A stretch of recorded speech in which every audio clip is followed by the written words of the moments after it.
बड'लेण्ड रादाब नायगिरि बयनिसिमबो फुंबिलिनि गोजोन हामलायथि बावहरबाय। दिनै 18 मे 2025 इं मायथाइनि सानसेनि फानजामुथियाव थानाय राशिफोरखौ फरायथिनो लाबाय।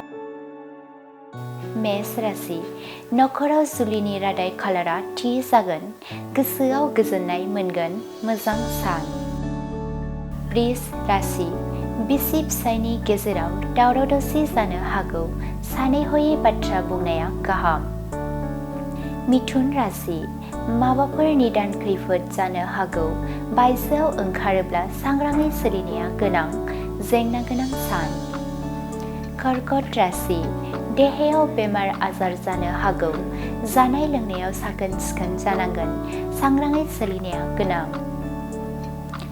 सिंह राशि हास्थायनाय लुबैनायखौ मोनफुंनो हागोन, गोसोआव जोबोर गोजोननाय मोनगोन, रंजा खुसिजों साना बारलांगोन। कन्या राशि जेखि हाबा मावा मानो मोनसेबो जाफुंनाय नङा, गोसोआव दुखु मोननांगोन, सांग्राङै सोलिनाया गोनां। तुला राशि खैफोदा उन उन गिदिंफागोन, बायजोआव ओंखारोब्ला सांग्राङै सोलिनाया गोनां, गाज्रि सान। वृश्चिक राशि साख्रि जाफुंसारनायनि रादाब मोनगोन, गोसोआव गोजोननाय मोनगोन, रंजा खुसिजों साना बारलांगोन। धनु राशि गोरोन्थि हाबा मावनायखौ हमजानो गिगोन, गोसोआव गिनाय मोनगोन, गाज्रि सान। मकर राशि आनजादाव उथ्रिसारनो हागोन, नखरनि आरो समाजनि सुबुंफोरजों अनसायजागोन, साना गाहामैनो बारलांगोन। कुम्भ राशि सोरजोंबाफोर लाजि फोनांजानो हागौ, गोसो हमथाना थानांगोन, हेंथा गोनां सान। मीन राशि नखराव गोजोन खुसि आरो अनज्लायनाय फैगोन, गोसोआव गोजोननाय मोनगोन, रंजा खुसिजों साना बारलांगोन। दिनैनि राशि फरायथिनाया एसेनोसै। बेजों लोगोसेनो दिनैनि साना बुहुमनि साफ्रोमबो सुबुंफोरनि थाखाय गाहाम जाथों, बेनि थाखाय बड'लेण्ड रादाब नखरनि जानानै इसोरनि खाथियाव आरज गाबनाय थाबाय। गोजोन्थों। कम्पिउटार कर्सनि सोलोंथाइ लानो गोसो गुदुं सुबुंफोरनि थाखाय गोजोनथाव खौरां। कम्पिउटार कर्सनि थाखाय बेसेन नाङा जासे मुं थिसननायनि खाबुखौ लानानै फैदों क'क्राझार सहरनि खोदोमथलायाव थानाय MS फ्लाइं रुट इनस्टिट्यूशना।